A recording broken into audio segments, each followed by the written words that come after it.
essayer juste de faire des petits rappels sur l'artisanat, ce que c'est, un secteur aussi très important qu'aujourd'hui bon nombre de personnes ignorent, et surtout nos politiques qui doivent vraiment prendre conscience de l'apport de ce secteur dans le développement économique.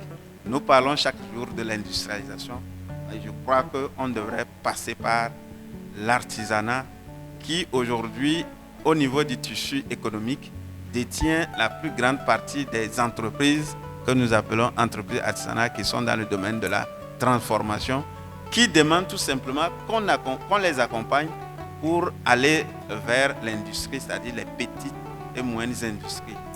Vous voyez.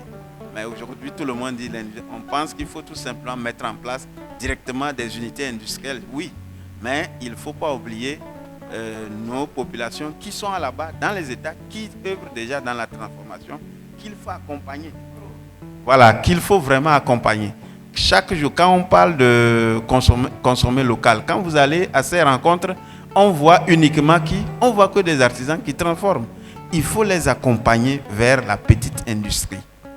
Voilà, le développement, ce n'est pas seulement aller appeler, comment l'appelle-t-on, des expatriés, de venir mettre en place des unités industrielles, mais il faut partir aussi au niveau endogène, accompagner les acteurs sur place à aller vers l'industrialisation. Et donc, nous sommes passés également par la question de l'inclusion sociale qui est une situation que nous vivons tous les jours.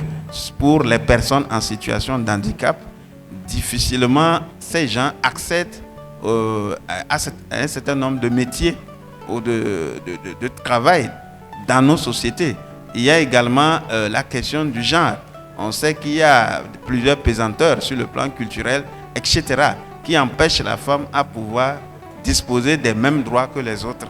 Et enfin, donc, je suis parti vers quelques recommandations par rapport au ministère, aux chambres de métiers, aux directions de l'artisanat, qui doivent jouer véritablement ce rôle pour que ces problèmes ou ces défis puissent connaître un début de solution. La commission de l'UEMOA a essayé entre-temps à mettre en place un système d'information sur l'artisanat, mais qui est resté jusqu'à présent non fonctionnel.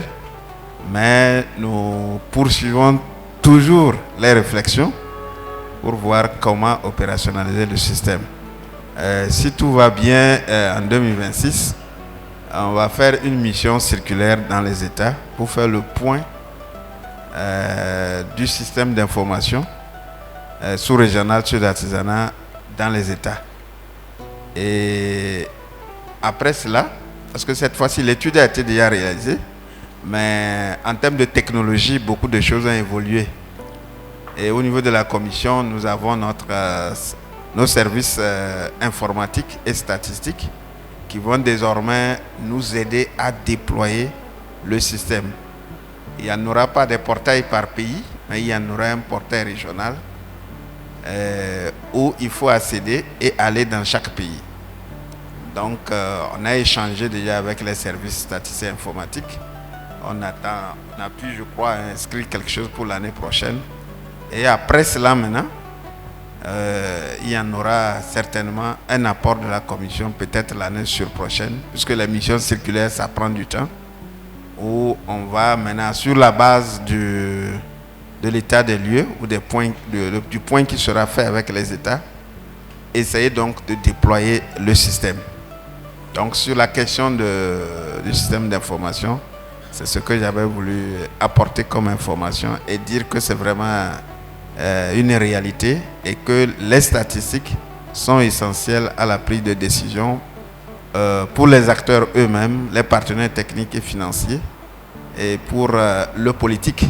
Au nom de Monsieur le ministre Mahmoud Daffé, en charge de l'artisanat, de la culture, de l'industrie hôtelière et du tourisme, je remercie tous ceux qui ont fait le déplacement pour participer à ce panel qui a permis évidemment d'interroger le problème que connaît le secteur de l'artisanat dans nos différents pays et tous les problèmes liés à l'insertion et à la cohésion sociale et à la prise en compte donc, de toutes les difficultés que connaît le secteur. Je voudrais remercier M. Damparo pour donc, sa brillante intervention et remercier tous ceux qui ont pris la parole pour donner des exemples, pour enrichir le débat donc, de l'expérience vécue dans leur pays. Donc, au nom de Monsieur le ministre, je déclare clos cette session et je vous remercie.